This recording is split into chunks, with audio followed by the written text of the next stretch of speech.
मध्य प्रदेश के राज्यसभा चुनाव में दिलचस्प हो गया और कांग्रेस को बड़ा झटका लगा। दरअसल मध्य प्रदेश से कांग्रेस उम्मीदवार मीनाक्षी नटराजन का नामांकन खारिज कर दिया गया है। दरअसल मीनाक्षी नटराजन के नामांकन रद्द होने के लिए केंद्र में बीजेपी के प्रदेश महासचिव राहुल कोठारी द्वारा आपत्ति दायर की गई थी। दावा था कि मीनाक्षी नटराजन ने अपने नामांकन पत्रों के साथ दिए गए हलफनामे में एक केस की पूरी डिटेल नहीं दी है। दावा है कि तेलंगाना की एक अदालत में नटराजन के खिलाफ एक आपराधिक मामला लंबित है और शपथ पत्र में इसका उल्लेख नहीं है। इसी केस की डिटेल ना देने के चलते ही मीनाक्षी नटराजन का नामांकन रद्द हुआ है। अब कांग्रेस इस मुद्दे पर बीजेपी पर हमलावर है और उन्हें परेशान करने का आरोप लगा रही है कि उनकी नीति क्या है, उनकी नीयत क्या है। और ये हम सबके लिए एक ये राज्यसभा के सीट का सवाल नहीं है, मेरा एज अ कैंडिडेट भी सवाल नहीं है, लेकिन पिछले समय जो आइडिया ऑफ इंडिया के लिए, जो लोकतंत्र के लिए राहुल जी लड़ाई लड़ रहे हैं, हमारे नेता, ये आज गंभीर परिस्थितियां हमारे देश के सामने हैं। सवाल यह है कि लोकतंत्र जीतेगा या नहीं, भारत का जो फेडरल स्ट्रक्चर है वो रहेगा या नहीं, और क्या यहाँ पर इस तरह से वन पार्टी सिस्टम और तानाशाही लाने की जो एक कोशिश है, ये कोशिश ध्वस्त होगी या नहीं। ना तो अंदर जाने दे रहे हैं, ना निर्वाचन हमसे मिल रहा है। अरे अब इस लोकतंत्र में हमारी सीट जीत रहे थे, उनके नामांकन को बिना कारण के रद्द किया गया है। पूरे देश में लोग देख रहे हैं कि लोकतंत्र को तार-तार सरकार कर रही है और भाजपा की मत कोशिश है। आप लोग बात सुनने वाला कोई नहीं है। हमारे पास सारे विकल्प खुले हैं, हम न्यायपालिका का दरवाजा भी खटखटाएंगे, लेकिन आज हम लोग आवेदन देने मिलने को तैयार नहीं है। हमारे आवेदन ने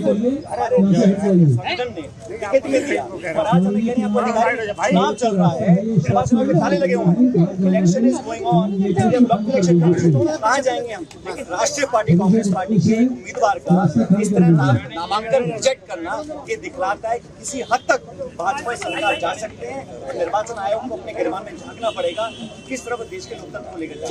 जबकि बीजेपी का दावा है कि उच्चतम न्यायालय के दिशा निर्देशों के मुताबिक शपथ पत्र में सभी आपराधिक मामलों का उल्लेख किया जाना जरूरी है, लेकिन नटराजन ने जानबूझकर इसे छुपाया और अब अपना नामांकन रद्द करा बैठी हैं।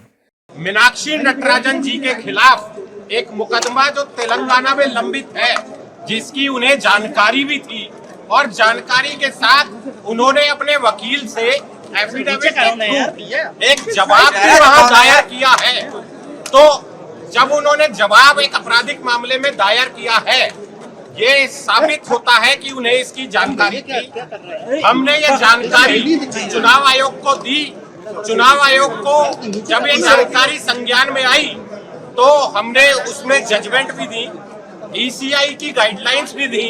तो आज जो रिटर्निंग ऑफिसर थे उन्होंने फैसला दिया है कि मीनाक्षी नटराजन जी ने जानबूझकर, जानते हुए भी अपने ऊपर जो आपराधिक मामला है उसकी जानकारी छुपाई है। लिहाजा एफिडेविट में महत्वपूर्ण जानकारी छुपाने की वजह से उनका नॉमिनेशन निरस्त किया जाता है। यह न्याय की जीत है। राजनीति में चलते हैं अपराध को छुपाना, जानबूझकर छुपाना। अभी भी उन्होंने कहा कि इस चीज की हमें जानकारी नहीं थी।